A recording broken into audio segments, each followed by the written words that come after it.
Welcome to Independent Aircraft Investigations. My name is Richard Godfrey. Today, we investigate the mid-air collision between a commercial jet aircraft and a U.S. Army helicopter near Ronald Reagan Washington National Airport in Washington, D.C. On the 29th of January 2025, a mid-air collision occurred over the Potomac River, approximately half a mile southeast of the airport, involving a Sikorsky UH-60L helicopter operated by the U.S. Army under the call sign PAT-25, and an MHI RJ Aviation CL-600 aircraft, registration N709PS, operated by PSA Airlines, Flight 5342. All 67 passengers and crew on board the airplane and helicopter were fatally injured, and both aircraft were destroyed. The Washington, D.C. Special Flight Rules Area, SFRA, defined as a 30 nautical mile radius around the DCA VORDME, contains approximately 17 active public use airports. That's excluding any private fields, heliports, and aerodromes that are on the fringe or have been closed. These airports collectively account for of the order of 1.3 to 1.5 million aircraft movements per year. Within this system, operations are highly concentrated at Ronald Reagan Washington National Airport. Runway 0119 is among the busiest single runways in the United States, accommodating on the order of 800 daily scheduled commercial operations, with total movements higher when including general aviation and other traffic. Declared runway capacity is typically 60 to 62 operations per hour, but that is under optimal conditions, although actual throughput varies with configuration and operating conditions. At the SFRA level, approximately 3,600 to 4,100 aircraft movements occur daily within a tightly constrained 30 nautical mile airspace volume. A significant proportion of this traffic is concentrated at DCA, where slot-controlled operations represent a substantial share of peak hour system throughput. This indicates that runway utilization is closely coupled to broader airspace structure, traffic density, and procedural constraints, rather than being determined solely by physical runway capacity. We're showing a map of the Washington DCA Runway 33 approach from Waypoint ID Tech and helicopter routes. The helicopter route is marked in blue. The route follows the river. There are no lateral limits, but there are altitude limits. Just after Haines Point, the helicopter route passes close to the runway 33 approach path. From Cabin John to Chain Bridge, the maximum altitude is 1,300 feet. From Chain Bridge to Key Bridge, the maximum altitude is 700 feet. From Key Bridge to Memorial Bridge, the maximum altitude is 300 feet. From Memorial Bridge to Wilson Bridge, the maximum altitude is 200 feet. This dense and tightly controlled operating environment provides the context for understanding how this accident could occur. My question: to what extent was this event predictable, and could it have been prevented? This was a systemic accident resulting from the alignment of multiple known vulnerabilities. The NTSB findings are unusually strong here. Explicit evidence of predictability. And I quote, "Mid-air collision risk was apparent in multiple data sources. Concerns have been repeatedly raised by ATC personnel. Recurring proximity events between helicopters and airplanes. Failure to act on previous recommendations." This was not an unknown risk. It was a known recurring hazard. There were multiple independent prevention opportunities. Airspace design of helicopter Route 4, separation strategy, ATC operations, technology improvements, safety management failures. To understand how this accident occurred, we need to understand how this airspace is controlled, not just in theory, but in practice. The airspace around Washington National is not managed by a single system, but by a combination of structured IFR control, semi-structured helicopter routing, and pilot-applied visual separation, all coordinated by a single air traffic control team. Under normal conditions, this system works efficiently, but under high workload and complex traffic conditions, it depends on multiple assumptions holding true simultaneously. A layered but interdependent system where efficiency has gradually displaced separation as the primary safety mechanism. Before we go further, we need to understand two fundamental ways aircraft operate: visual flight rules, VFR, and instrument flight rules, IFR. Under visual flight rules, the pilot navigates by looking outside and is responsible for seeing and avoiding other aircraft. ATC may assist, but does not guarantee separation. Under instrument flight rules, aircraft follow defined routes and procedures and operate under the positive control of ATC. In this system, ATC is responsible for maintaining separation, unless that responsibility is explicitly transferred. IFR is separation which is procedural and enforced. VFR is separation which depends on human perception. Air traffic control normally keeps aircraft apart using defined separation standards, but that separation is not always maintained by the system itself. Vertical separation is typically 1,000 feet, but instead of 1,000 feet of vertical separation, the aircraft was separated by less than 100 feet in this case. And horizontal separation is typically 3 to 5 nautical miles. Instead of miles, the horizontal distance was effectively 0.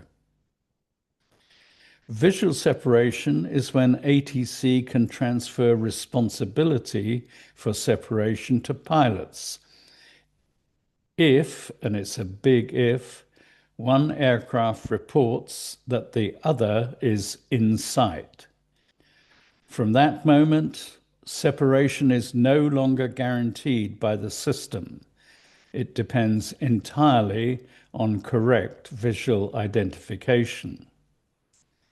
The helicopter crew believed that they had traffic in sight, but had not positively identified it. A positive identification is not a radio response, but a task to accomplish. In theory, this layered system provides multiple independent safeguards, but in practice, these safeguards can be traded for efficiency, and IFR separation can be reduced. Visual separation can be delegated, and structured control can give way to human judgment. What matters is not how each layer works individually, but what happens when they are all relied upon at the same time. This accident occurred at the exact point where IFR control, visual separation, and human assumption failed simultaneously. Helicopters followed defined routes along the Potomac River, while commercial aircraft followed structured approach paths. But in this case, Route 4 was positioned dangerously close to the runway 33 approach corridor. This was not an unknown risk. There were, on average, 18 close calls each year.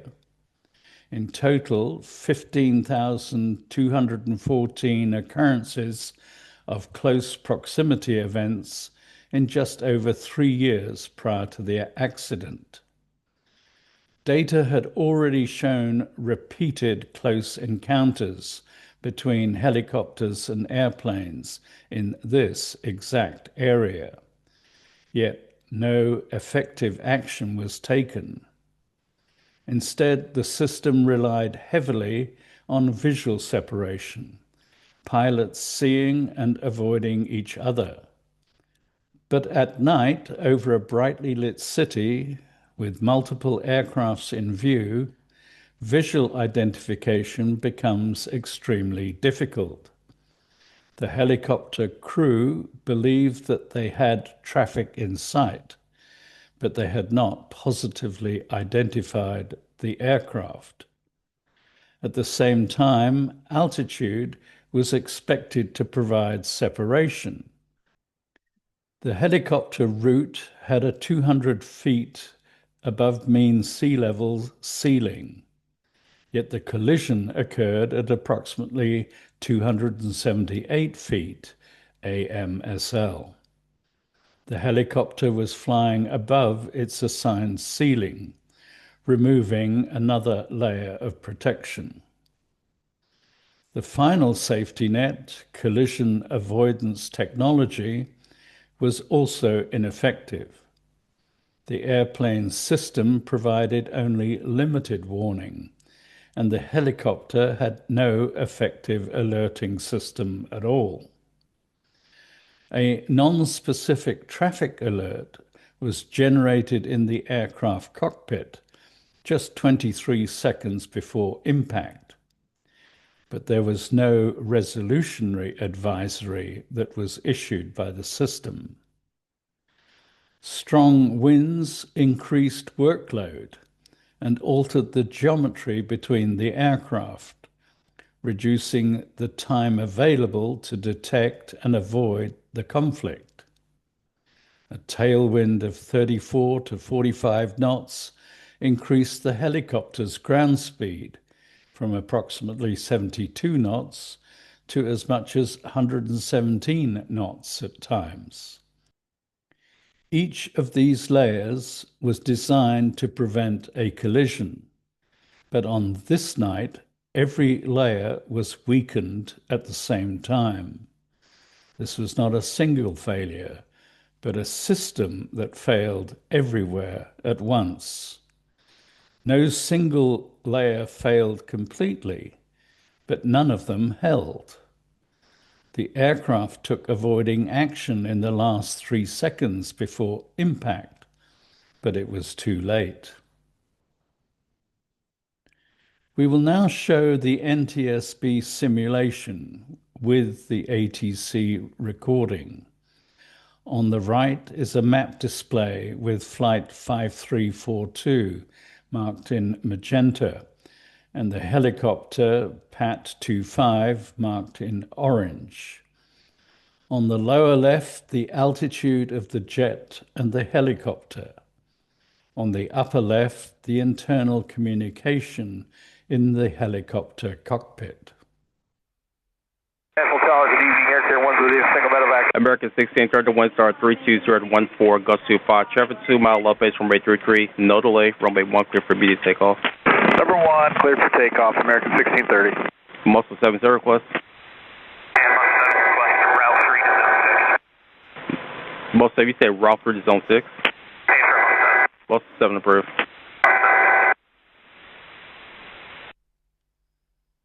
American 472, National Tower, good evening. Air Carrier 1 with you. Single medevac helicopter 1,000 feet, 29901 on the altimeter. Requesting Zone 6 for Fairfax. Medevac Air Carrier 1 to Washington Tower, national altimeter 29990. Approved through Washington class, Robert Airspace, Portland, Sheridan, Fairfax. 29990 for Air Carrier 1, copy. Pad 25, do you have CRJ in sight?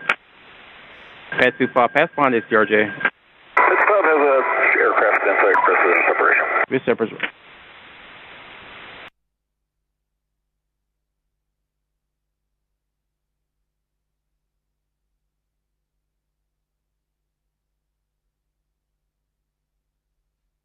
In the final seconds, cockpit workload increased rapidly across multiple domains. Manual control instead of autopilot, navigation, communication, and threat response. The aircraft was no longer in a stable, automated state. Autopilot disengaged, requiring continuous manual control. Gear down and locked, with flap extension in progress, increasing drag and changing handling characteristics. At low altitude, this created a narrow margin for error. Altitude decreased from 368 feet down to 272 feet. Airspeed fluctuated between 128 knots and 148 knots, and the ground speed varied between 107 and 135 knots. The flight path was not stable. 44 course corrections greater than 1 degree indicate continuous lateral adjustments rather than a settled approach. At the same time, external demands escalated. A traffic alert was generated shortly before impact.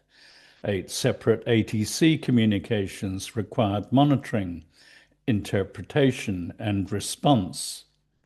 This combination created a classic high workload scenario: manual flight at low altitude, configuration changes, unstable trajectory, high communication load, and an emerging collision threat.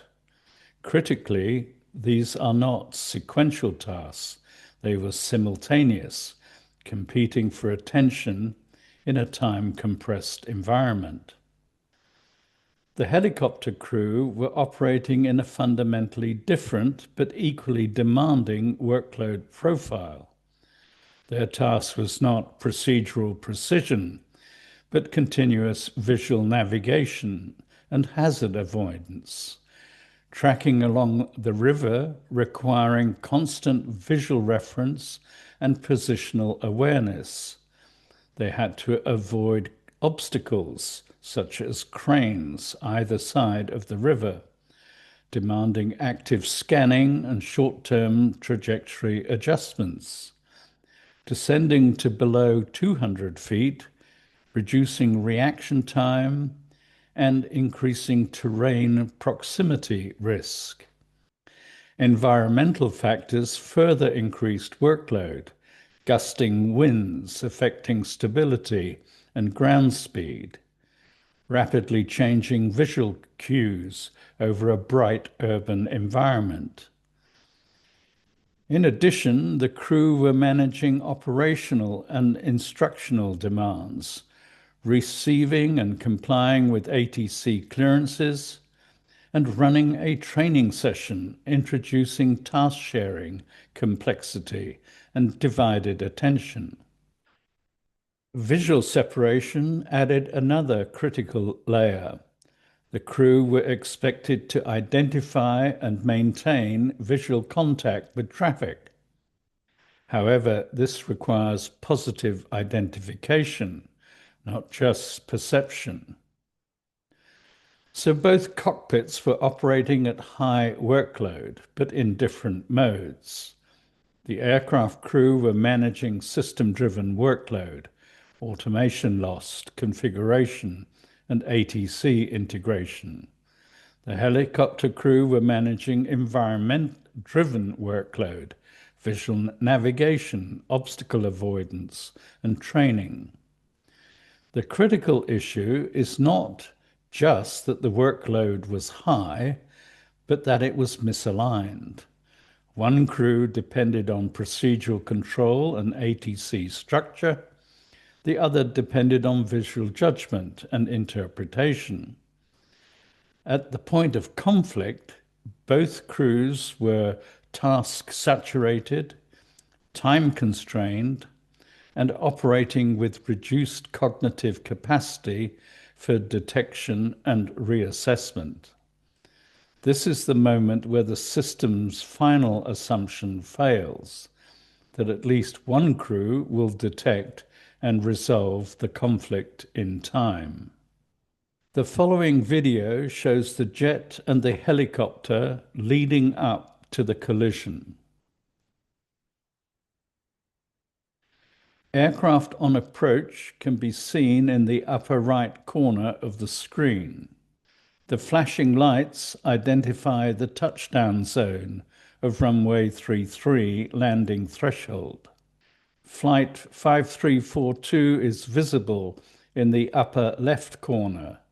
The jet turns for the final approach to runway 33. PAT 25 appears from the left side, moving to the right towards the jet. The NTSB's final report is extensive, issuing dozens of recommendations across multiple organizations. But one issue stands above all others. Helicopter Route 4 was placed in direct proximity to the runway 33 approach at DCA. This was not a subtle or secondary factor. It was identified as a core causal element of the accident. The route and the approach path were not separated. There were no effective mitigations in place. The system relied instead on visual separation to manage the conflict. The NTSB was explicit. The FAA placed a helicopter route in close proximity to an active runway approach and failed to act on the known risks. Within weeks of the accident, the NTSB took the unusual step of issuing urgent safety recommendations. These were not routine. They were immediate, operational, and specific. Prohibit use of Route 4 when runway 33 is active. Create an alternative route to remove the conflict. The FAA initially responded with decisive action, a temporary ban on the critical segment of Route 4. Removal of that segment from helicopter charts, additional operational restrictions around DCA. At that moment, the system acknowledged the risk. But this alignment did not last. The FAA later reinstated helicopter Route 4 operations, reintroducing the very proximity the NTSB had identified as unsafe.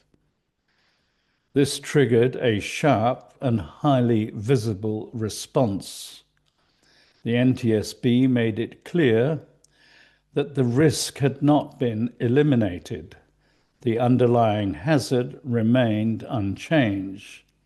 The reinstatement risked returning the system to pre-accident conditions. This was not a technical disagreement. It was a fundamental conflict over risk acceptance. That conflict became fully visible during the public hearing. The tone was not procedural. It was confrontational. At issue was a simple question.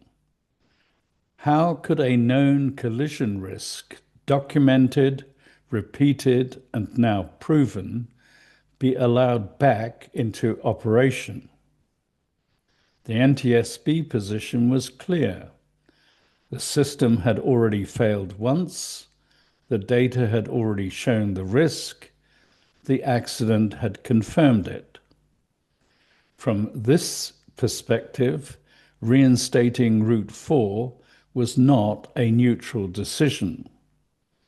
It was reintroduction of a known hazard into a high-density, high-workload environment. This debate exposes something more important than a single route design. It reveals a structural problem in the system. Efficiency pressures versus safety margins. Operational flexibility versus procedural separation. Risk management versus risk tolerance. Before the accident, the system accepted reduced separation, relied on visual judgment, and operated with known proximity events. After the accident, the same tension re-emerged almost immediately. So what is our conclusion? Route 4 is not just a routing issue. Route 4 is at the point of intersection of airspace design, operational pressure, human workload, and regulatory decision-making. The accident did not reveal an unknown risk. It revealed a system that had already seen the risk and had chosen to live with it. Many thanks for watching. And if you enjoyed this investigation, please subscribe to our channel. This ensures future independent aircraft investigations.